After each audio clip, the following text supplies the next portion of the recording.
Hi guys, I'm here to talk to you today about violence, more specifically gun violence. So in America we have freedoms, and one of our freedoms is to have guns and we can protect ourselves with them. The problem with guns is that they can kill people, but we also protect people with guns. The government has been trying to find a solution to gun violence. Politicians will say, we should have stricter gun laws, and others will say, no, we shouldn't, because then that disarms the law-abiding people. So, luckily, I've done some research, and we can furthermore understand the problem we have on our hands. First, let's look at some facts about guns. So, according to justfacts.com, there are three broad types of guns. You have your handgun, your shotgun, and your rifle. Then you have semi-automatic and automatic guns. A semi-automatic gun fires one bullet when the trigger is pulled and will automatically load another bullet for the next time the trigger is pulled. An automatic gun just keeps the bullets going, for an example, a machine gun.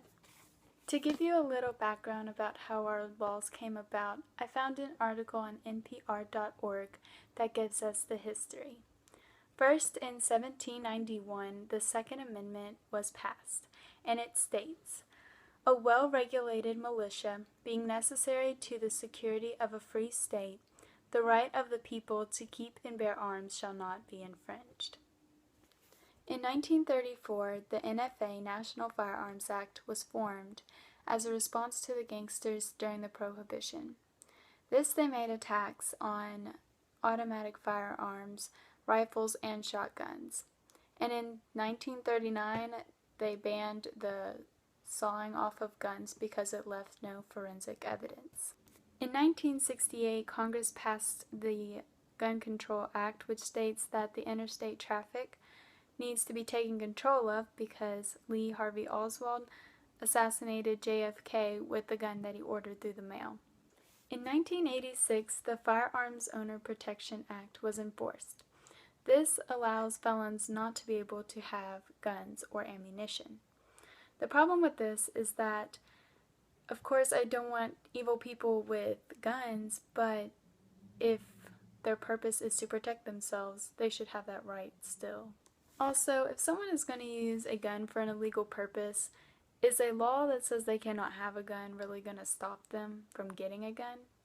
Probably not. But it's also good that it is a law because then they are accountable for a law that they broke. And if they're caught, that means more time in the cell for them. Lastly, in 1993, Congress passes an act called the Brady Handgun Act, and it requires people who sell guns to do a background check on who they're selling it to. On another article that they did on justfacts.com, they found that there are 307 million people in America in 2009, and there are 300 million handguns that are owned in America. In 2010, they did another study, and 45% of people own at least one gun in their home. And comparatively, in 2005, only 40% of people owned at least one gun in their home. 67% of those people said that they bought the gun to protect themselves. In the year 2008, there were 16,272 murders in the U.S., and of those murders, 10,886 of those, or 67%, were used with guns. In this same study, there were 5,340,000 violent crimes committed in 2008, and this includes assaults, robberies, rapes, and murders. 436,000 of which these people were armed. And approximately 989,883 times per year do civilians use their guns to protect themselves and others. In 1993, a survey was given to nearly 5,000 homes in America, and they learned that about 3.5% of these homes had a family member to report that they used a gun to protect themselves or someone else in either a public situation or at home. In 1994, the U.S. Center for Disease Control and Prevention found that 6,000 times a year do people use their guns to frighten home invaders. These studies almost sound redundant, but that proves that people that own guns have a higher chance of surviving an attack. In America, there's a lot of violence that goes on, and we shouldn't depend on the government to protect us. We should protect ourselves. In 2013, they conducted another study, and it said 1 in every 285 Americans will be murdered. 42% of Americans will be a victim of a completed violent crime. 83% of Americans will be a victim of an attempted violent crime. And 52% of people will be a victim of a completed or attempted violent crime more than once in their life. The right to carry laws are laws that permit you to carry and conceal your weapon in most places. To be able to carry a weapon, you must be able to complete a background check and a gun safety course to get a permit. 40 states have a shall issue law, which is if you qualify, then you can carry a permit.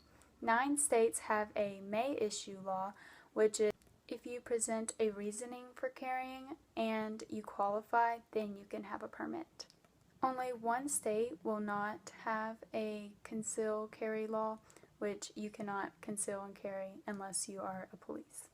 In right to carry states, the crime rate is about 24% lower than the rest of the states, 28% lower in murder rate, and 50% lower in robbery rate. This significantly proves that the more people carry guns, the lower the risk of violent crimes. The only problem with this is that the wrong people can carry them.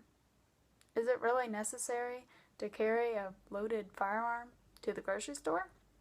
If more and more people start carrying them, can a dangerous person just snatch it off somebody that has one and just start shooting? Will this put innocent people at risk? Will there be a lot of people in the crossfire? We don't know. These are all major possibilities. What should we do? I don't know, and neither do the politicians.